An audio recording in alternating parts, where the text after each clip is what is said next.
Энэ ер нь ямар нэг буруутан хэрэгтэй болохоор намайг ярьдсан биш үү? Ямар нэгэн байдлаар тодорхой тоонуудын тэр ерөнхий сайд инквайр хоёроос тодруулсан дээр баг. Ер нь бол надтай хамаарл бүхэ гэж яриад нэг тийм баатарлаг дүр гаргалээ лээ. Махимпекс компани бол тухайн үед 10,000 орчим хувьцаа эзэмшигчтэй. Би нэг тодорхой хувийг эзэмшдэг. Одоо хувьцаат компани гэдэг та нар бас нэг ойлгож иж ярил л да. Хувьцаат компани, хувийн компани, хувьцаа эзэмшигч гэдэг. Би өдөртөх зөвлөлтөөс нь гараад 2004 оноос хойш одоо хүртэл өдөртөх зөвлөлтөнд орж ажилдгүй, шийдвэр гаргадаг. Тэр мэрийг бас та нар бас нэг сайн тодорхойлоод ойлгочих хэрэгтэй. Үнээс юм асууж байгаа бол за. Тэгээд ер нь бол тухайн үед 10,000 тонны нөөцтэй Махимпекс гэж улсын үйлдвэрийн газар байсан. 10,000 тонны нөөцтэй. Тэр үед Улаанбаатар хотын иргэд 900,000 байсан баг. За малын тоо толгой 24 сая байсан.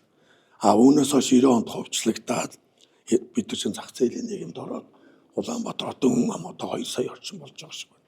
Тэрнийхээ дагуу нөөцийнхээ савыг улс өөрөө ямар нэгэн байдлаар бэлдсэн байх ёстой гэж би хувьдаа боддог. Тухайд 10,000 тонноос бол одоо 30,000 тонны нөөцтэй байх ёстой юм яриад шүү дээ. 90 оноос өмнө бол мал нийгмийн өмч байсан. Ингээд мал ховчлагдсан. Одоо тэгэхээр нөгөө нэг хүчээр мал дуудгийн тэр асуудлууд бол байхгүй болсон.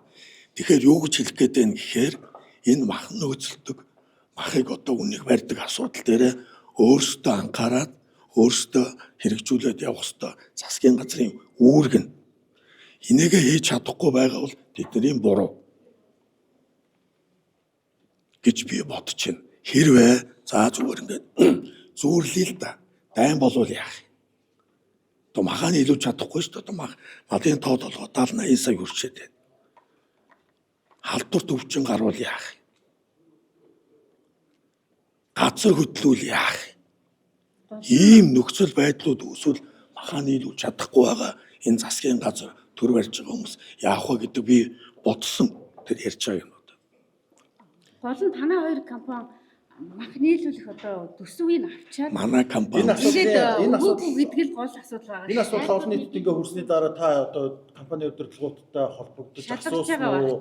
Юу болсон асуулгүй яах вэ? Ийм гараад байна гэсэн тодорхой шалгууруудын давтдаг компани манай компани юм аа.